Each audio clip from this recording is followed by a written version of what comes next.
ദൈവത്തിന്റെ കാരുണ്യത്തിൽ നമ്മെ തന്നെ നിരന്തരം സമർപ്പിച്ച് പ്രാർത്ഥിക്കുക. ആത്മാവിലുണ്ടാകുന്ന അസ്വസ്ഥതകള് അത് മനസ്സിനെ അസ്വസ്ഥപ്പെടുത്താൻ തുടങ്ങും.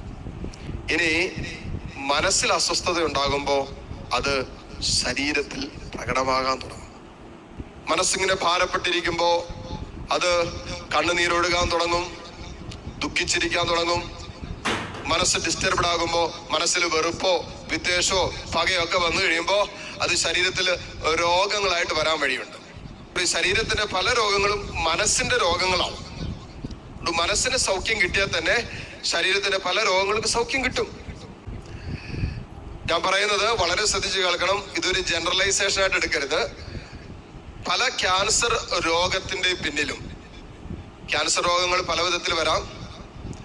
ഹെറിഡിറ്ററി ആയിട്ട് വരാം, പാരമ്പര്യത്തിൽ വരാം, അതല്ലെങ്കിൽ മറ്റേതെങ്കിലും കാരണങ്ങൾ കൊണ്ട് ശാരീരികമായ ക്യാൻസറുകൾ ഉണ്ടാകാം.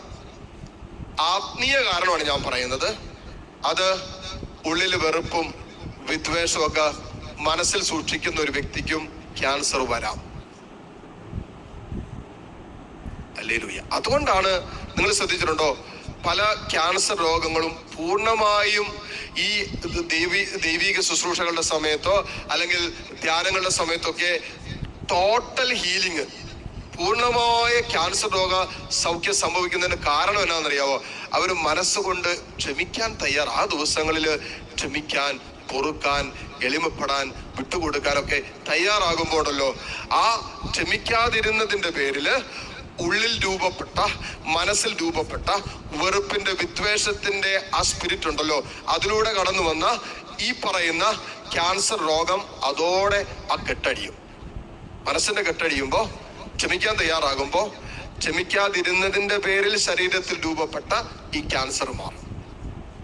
എന്ന് പറഞ്ഞ് എല്ലാ ക്യാൻസർ രോഗങ്ങളുടെയും കാരണം ക്ഷമിക്കാത്തതാണ് എന്ന് പറയരുത്. മനസ്സിലായോ പറയുന്നത്? അതുകൊണ്ട് ജനറലൈസ് ചെയ്യരുത്. വിജിലച്ച പറഞ്ഞു ക്യാൻസർ രോഗത്തിന്റെ കാരണം ക്ഷമിക്കാത്തതാണ്. ക്ഷമിക്കാത്ത വ്യക്തികൾക്ക് ക്യാൻസർ വരാനുള്ള സാധ്യത കൂടുതലാണ്. നിങ്ങൾ നോക്കിക്കോ, ക്യാൻസർ വന്നവരെ നിങ്ങൾ എടുത്തോ. ഈ ഹെറിഡിറ്ററി അല്ലാത്ത തരത്തിലുള്ള രോഗങ്ങള് അങ്ങനെയൊക്കെ വരുമ്പോൾ നിങ്ങൾ വിളിച്ചിട്ട് ചോദിക്കണം, ആരോടെങ്കിലും ക്ഷമിക്കാനുണ്ടോ? ശരിക്കും ഉള്ളുകൊണ്ട് ക്ഷമിക്കാനുണ്ടോ? അതുപോലെ വെറുപ്പ് മനസ്സിലുണ്ടോ? മനസ്സിനേൽക്കുന്ന അസ്വസ്ഥതകള് വളരെ കൃത്യമായിട്ട് ശരീരത്തിൽ അത് പ്രകടമാകും. ദുഃഖമായിട്ടും വേദനയായിട്ടും സങ്കടമായിട്ടും അല്ലെ, കരച്ചിലായിട്ടും.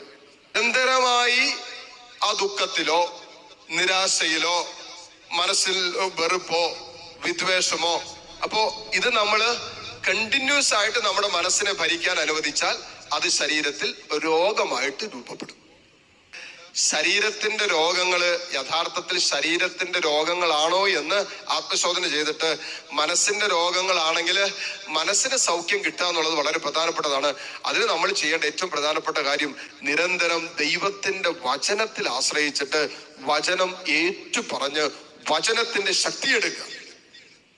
എന്ന് പറഞ്ഞാൽ എല്ലാ പ്രയാസങ്ങളിലും പ്രതിസന്ധികളിലും മനസ്സിനെ അസ്വസ്ഥപ്പെടുത്തുന്ന എല്ലാ വിഷയങ്ങൾക്കും മരുന്ന് വചനത്തിലുണ്ട്.